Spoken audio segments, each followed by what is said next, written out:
नमः। हरे हराये नमः। हरे कृष्णा। आज हम भगवत गीता अध्याय 11 श्लोक नंबर 4 सीखेंगे। चलिए शुरू करते हैं।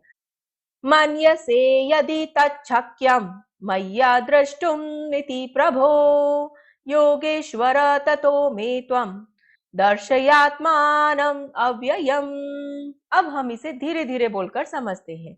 मन्यसे यदि तच्छक्यं मय्या द्रष्टुम् इति प्रभो योगेश्वर ततो मे त्वं दर्शयात्मानम् अव्ययम्। अब हम इसे फिर से गाते हैं। मन्यसे यदि तच्छक्यं मय्या द्रष्टुम् इति प्रभो योगेश्वर ततो मे त्वं दर्शयात्मानम् अव्ययम्। अब हम समझते हैं कि अर्जुन इस श्लोक में भगवान से क्या विनती कर रहे हैं। हे प्रभु, हे योगेश्वर, यदि आप सोचते हैं कि मैं आपके विश्व रूप को देखने में समर्थ हो सकता हूं, तो कृपा करके मुझे अपना असीम विश्व रूप दिखलाइए। हरे कृष्णा। चलिए अब हम महाप्रेम प्रभु जी से इस श्लोक के बारे में और अच्छे से समझते हैं। हरे कृष्णा जी। तो अर्जुन यहाँ पर प्रार्थना करते हैं भगवान के दर्शन की। यहाँ पर एक बहुत महत्वपूर्ण शब्द आता है, मन यसे यदि। हे भगवान, यदि आप ये समझते हैं कि मैं आपके दर्शन का योग्य हूँ, तो आप कृपा करके मुझे आप अपने रूप का दर्शन कराइए। तो जो लोग सोचते हैं कि भगवान तो निराकार है, वे वास्तव में इसलिए गलत सोचते हैं क्योंकि वे अपने बुद्धि के, अपना जो सामर्थ्य है उसके आधार पर भगवान को ढूंढना चाहते हैं। और उनको जब भगवान के दर्शन नहीं होते तो वे सोचते हैं अरे भगवान तो निराकार होंगे। पर हमें पता चलता है कि किस तरह से हम भगवान के साक्षात दर्शन कर सकते हैं। तो यहाँ पर बोला गया कि भगवान, मेरे अंदर योग्यता नहीं है, आप ही कृपा करके अपने रूप का दर्शन कराइए। तो जब भी हमें भगवान को समझना है तो हमें प्रार्थना की आवश्यकता होती है। यहाँ पर अर्जुन प्रार्थना करते हैं और प्रभुपाद जी तात्पर्य में बताते हैं कि भगवान श्री कृष्ण को कोई भी नहीं समझ सकता, कोई भी नहीं जान सकता, क्योंकि देवताओं के भी वे आदि है। तो कैसे जानेंगे? तो चैतन्य चैतामृत में बहुत सुंदर वर्णन मिलता है कि भगवान को अगर समझना है तो कैसे समझेंगे। और इस श्लोक को भक्ति रसामृत सिंधु में भी वर्णन मिलता है। वहां पर बोला गया, अतः श्री कृष्ण नामादि न भावेद ग्रह्यम इंद्रियैः। भगवान श्री कृष्ण और उनके जो नाम है वो हमारी इंद्रियों से परे है। हम उनको ग्रहण नहीं कर सकते, हम उनको नहीं समझ सकते। तो क्या आस छोड़ दें? नहीं।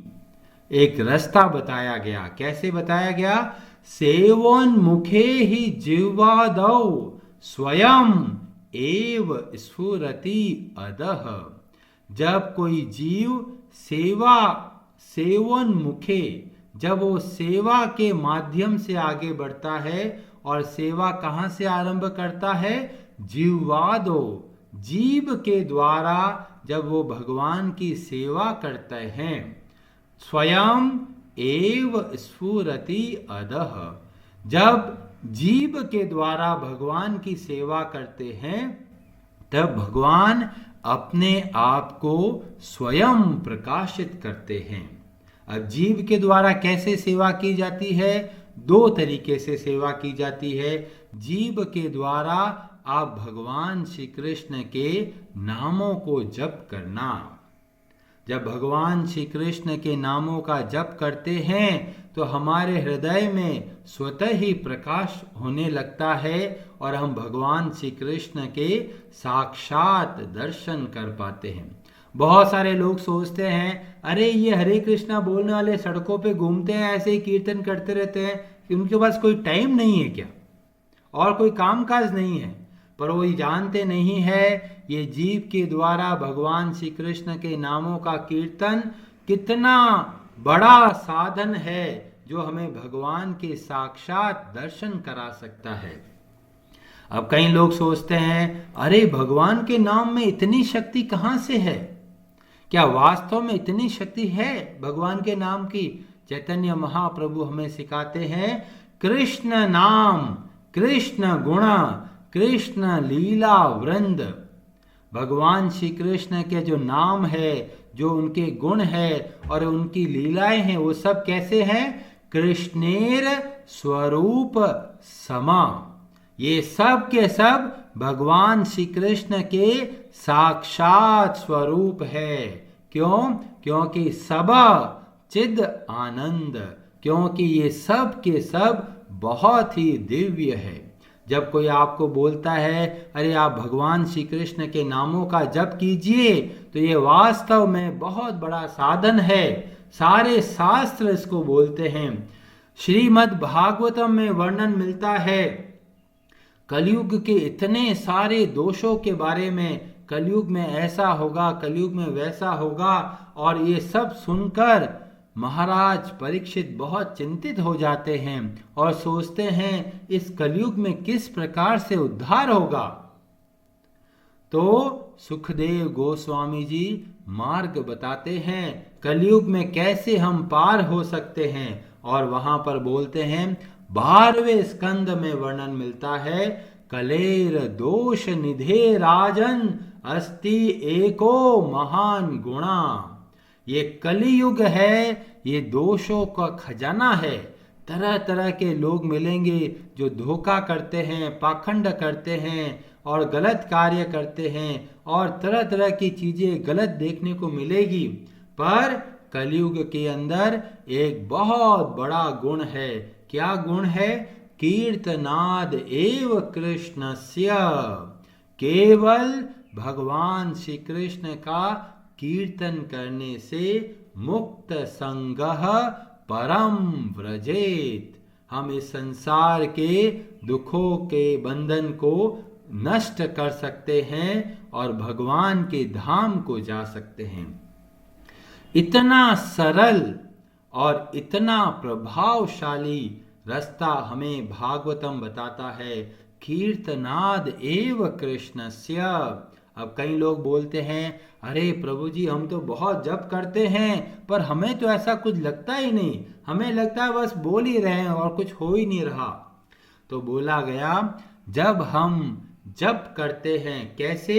2 भावों के साथ। पहला पूर्ण आश्रय के साथ कि हे भगवान आपका नाम ही मेरा परम आश्रय है, और पूर्ण श्रद्धा के साथ में जब भगवान के नामों का जप करते हैं तो बहुत जल्दी हमको प्रभाव देखने को मिलता है। सर्वप्रथम हमारे हृदय का जो गंदगी है वो साफ होने लगती है।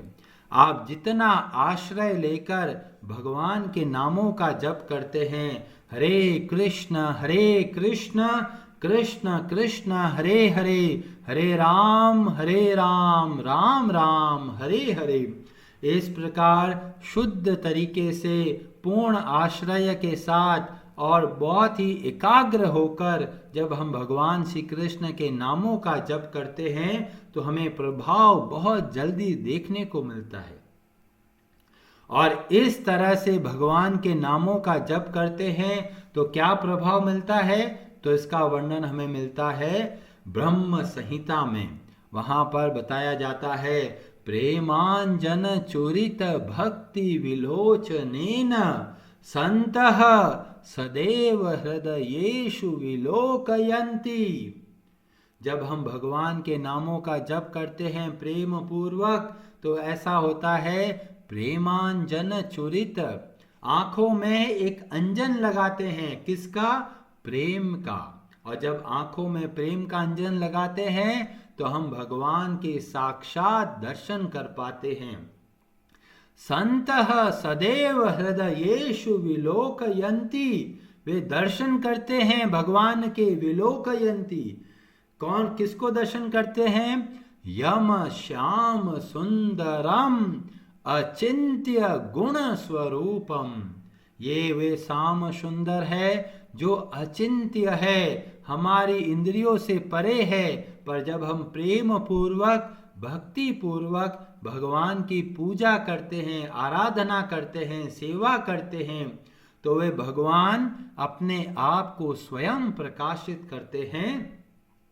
गोविंदम आदि पुरुषम तम अहम भजामि, ऐसे भगवान श्री गोविंद को हम भजन करते हैं। और अर्जुन यहाँ पर एक और शब्द का प्रयोग करते हैं, योगेश्वरः। इसका मतलब यह है, हे भगवान, मेरे अंदर न योग्यता है न क्षमता है, पर आप सर्व समर्थ हैं, आप हमको अपना दर्शन करा सकते हैं। इसीलिए जो अद्वैतवादी होते हैं, जो ये सोचते हैं कि भगवान का रूप नहीं है, ये ऐसे लोग हैं जो भगवान को भक्ति से नहीं भजते। अन्यथा जो भी भक्ति पूर्वक भगवान का भजन करते हैं वे साक्षात भगवान के दर्शन कर पाते हैं।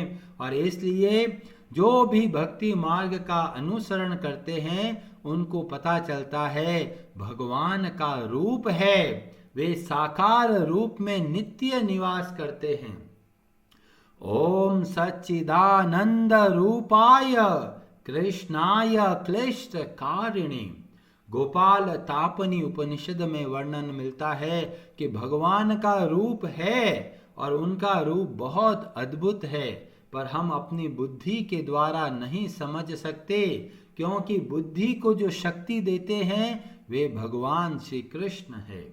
और इसलिए अगर हमें भगवान को समझना है तो हमें भगवान के नामों का आश्रय लेना है। और कैसे भक्ति करनी है? भक्तों के संग में। जब भक्तों के संग में भक्ति करते हैं तो हमें भगवान के नामों का और उनकी लीलाओं का और उनके गुणों का हमें अनुभव होने लगता है। अतः आप सबसे निवेदन है, अपने मन के धोखे में मत आइए। मन हमको धोखा देगा, अरे जप क्या करना, हम तो मन से जप करते हैं। मन से धोखा मत खाइए। यहाँ पर जब बोला गया जिह्वा दो, जीभ के द्वारा सेवा करनी है, मतलब बोल बोल कर भगवान के नामों का जप करना है। मन में कभी कभार चलेगा, पर नियम से हमको जीभ के द्वारा भगवान श्री कृष्ण के नामों का जप करना है। तो इसलिए आप नियम से जप कीजिए, जो भी माला हो माला पर जप कीजिए, पूरी संख्या पूर्वक जप कीजिए, बोल बोल कर स्पष्ट शब्दों में जप कीजिए। तो आप स्वयं देखेंगे आपके जीवन में कितना भारी परिवर्तन आता है। हरे कृष्णा जी, आप सबका बहुत बहुत धन्यवाद। हरे हरे नमः।